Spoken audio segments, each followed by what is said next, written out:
நல்லவனாய் இருக்கிறார். கர்த்தர் நமக்கு நன்மை செய்கிற தேவனாய் இருக்கிறார். அவனாலே செய்யக்கூடாத காரியம் ஒன்றுமே இல்லை.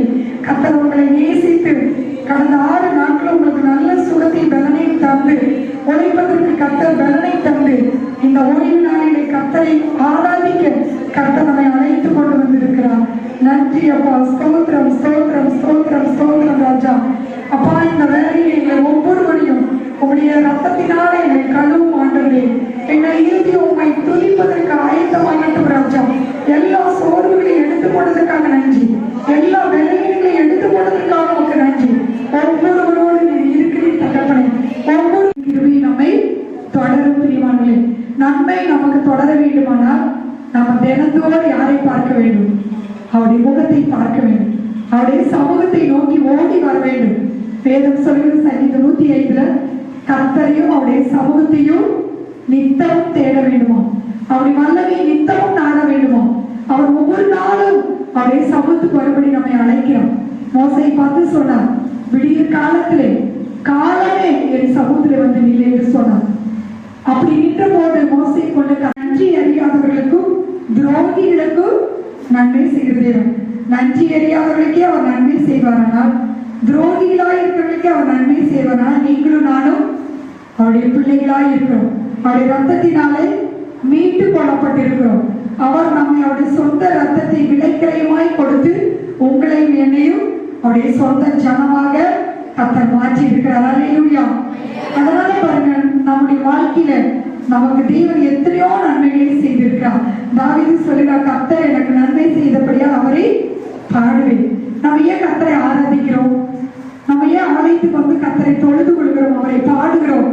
கர்த்தர் நமக்கு செய்த நன்மைகளுக்காக 6 நாட்களும் நமக்கு உழைப்பதற்கு பலனை தந்திருக்கிறார். போகிற இடத்திலெல்லாம் போக்கில் வரத்துல கர்த்தர் நம்மை கண்ணின் மணியை போல பாதுகாத்து வந்தார். எல்லா தீங்குக்கும் கர்த்தர் நம்மை விலக்கி பாதுகாத்து வந்தார். இப்படிப்பட்ட தேவனுக்கு நாம் நன்றி சொல்லும்படியாக, கர்த்தரை ஆராதிக்கும்படியாக அவருடைய ஆலயத்துக்கு நாம் கடந்து வந்திருக்கிறோம். சங்கீதம் 65:4 வாசிக்கிறோம், உங்களுடைய பரிசுத்த ஆலயம் ஆகிய உமது வீட்டின் நன்மையாலே திருப்தியாகும். கர்த்தர் நம்ம எதற்காக இந்த இடத்துல கர்த்தர் கூட்டி சேர்த்திருக்கிறார் தெரியுங்களா? அவருடைய ஆலயத்திலே கர்த்தர் நமக்கு நன்மையை வைத்திருக்கிறார். அவருடைய ஆலயத்திலே கர்த்தர் நமக்கு நன்மையினாலே நம்மை திருப்தி ஆக்குற தேவனா இருக்கிறார்.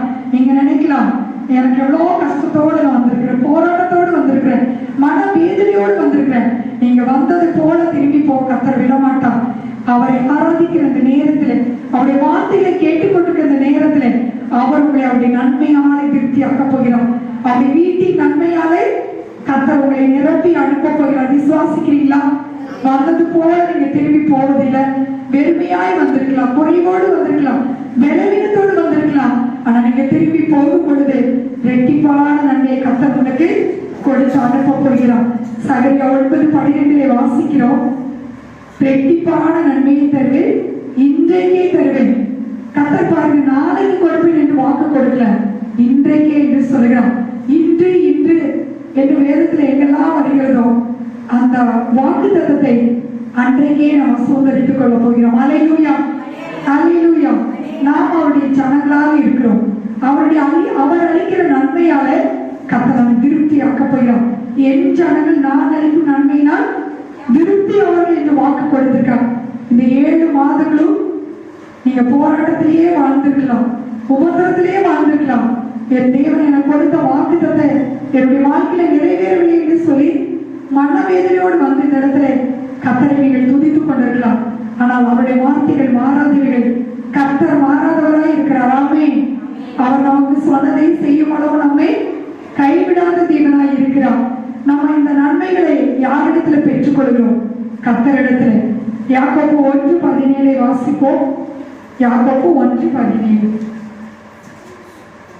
நன்மையான எந்த ஈவும் பூரணமான எந்த வரமும் பரத்திலிருந்து உண்டாகி ஜோதிகளின் பிதாவினிடத்திலிருந்து இறங்கி வருகிறது. அவரிடத்தில் யாதொரு மாறுதலும் யாதொரு வேற்றுமையும் நிழலும் இல்லை.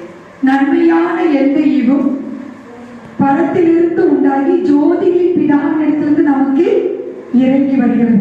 அப்ப பாருங்க, ஆண்டவர் நமக்கு இந்த நன்மையை எங்கிருந்து கொடுக்கிறார்? பரத்திலிருந்து உண்டாகிறது. நம்முடைய பிதாவினிடத்திலிருந்து அது இறங்கி வருகிறது. நம்மளே நம்முடைய பிள்ளைகளுக்கு நல்ல ஈவுகளை கொடுக்க அறிந்திருப்போமானால் நம்முடைய பரமபிதா ஒவ்வொரு நாளும் நமக்கு நன்மையாகவே கொடுப்பது அதிக நிச்சயம் என்று வாக்கு பண்ணியிருக்கிறார். மத்திய 7:11 நீங்கள் வாசித்து பாருங்கள். பொல்லாத பெற்றோர் உங்களுக்கு தங்களுடைய பிள்ளைகளுக்கு நல்ல ஈவுகளை கொடுக்க அறிந்திருக்கும் போது பரமபிதாவும் தம்மிடத்தில் வேண்டிக் கொள்வதற்கு நன்மையாகவே கொடுப்பது அதிக நிச்சயம். நம்ம வேண்டிக் கொள்ளும் பொழுது நன்மைகளை பெற்றுக்கொள்வோம். எத்தனை பேர் தினந்தோறும் நம்ம ஜெபித்துக் கொண்டிருக்கிறோம்? நம்மளுடைய ஜப வேலையை ஒரு நாள் கூட நம்ம தவறாமல் நம்ம ஆண்டவரிடத்திலே நம்ம நிற்க வேண்டும். கர்த்தரோடு நாம் நேரத்தை செலவிடும் போது கர்த்தரிடத்தில் அநேக நன்மைகளை நம்ம பெற்றுக்கொள்வோம். அந்த நாளை குறித்து நீங்க கவலைப்பட வேண்டிய அவசியம் இல்லை. அந்த நாளில் எவ்வளவு நெருக்கங்கள் இருந்தாலும் எவ்வளவு தேவைகள் இருந்தாலும் நீங்கள் தேவனிடத்துல வேண்டிக் கொள்ளும் பொழுது அவர் உங்களுக்கு நன்மையானவர்களை கொடுப்பது அதிக நிச்சயமா இருக்கிறது. அல்லேலூயா. வேண்டிக் கொள்ளும் பொழுதுதான் கிடைக்கும். நம்ம ஜபத்துல எதையெல்லாம் நம்ம ஆண்டவருடைய சமூகத்துல வேண்டிக் கொள்கிறோமோ கர்த்தர் நிச்சயமாய் நம்முடைய ஜபத்தை அவர் கேட்கிறவரா இருக்கிறார். ஆனா ஜெபிக்கதான் நம்மளால முடியறதில்லை. அதிகாலையில் எழுந்து ஆண்டவருடைய சமூகத்துல நீங்க ஆயத்தமாய் காத்திருக்கும் பொழுது அந்த நாள் முழுவதும் நன்மையும் கிருபையும் உங்களை தொடரும். தாவீது சொல்கிறார் சங்கீதம் 23:1 வாசிக்கும் பொழுது கர்த்தர் என் மேய்ப்பரா இருக்கிறார், நான் தாழ்ச்சி அடையும். அவர் என்னை புல்லுள்ள இடங்களில் வைத்து அமர்ந்த தனிநடியில் என்னை கொண்டு போய் விடுகிறார். அவர் நாமத்தின் நிமித்தம் நீதியின் பாதையில் என்னை நடத்துகிறார். கடைசி வசனத்தில் அவர் சொல்லுகிறார், என் ஜீவனுள்ள நாளெல்லாம் நன்மையும் கிருபையும் என்னை. நாங்கள் ஆண்டவரே உமது பாதப்படியில் அமர்ந்து ஜெபிக்க என் தேவன் நீர் கொடுத்த அருமையான தருணத்திற்காய் ஸ்தோத்திரிக்கிறோம் அப்பா. இந்த காலங்களிலே நாங்கள் பாடின பாடல் ஆசீர்வதித்தீரே, அதே போல ஆண்டவரை நாங்கள் வைக்கிற ஒவ்வொரு ஜெப விண்ணப்பங்களையும் ஆசீர்வதித்து அதற்குண்டான பதிலை கொடுத்த அதற்குண்டான தீர்வுகளை கொடுத்து எங்களை வழி நடத்தும்படியாக நாங்கள் ஜெபிக்கிறோம். அது மாத்திரமல்ல ஆண்டவரே, நாங்கள் அப்பா செய்கிற ஒவ்வொரு காரியங்களும் தேவன் மகிமைக்கு செய்யத்தக்கதான கிருபையை எங்களுக்கு கொடுத்திருக்கிறதற்காக நாங்கள் நன்றி செலுத்துகிறோம்.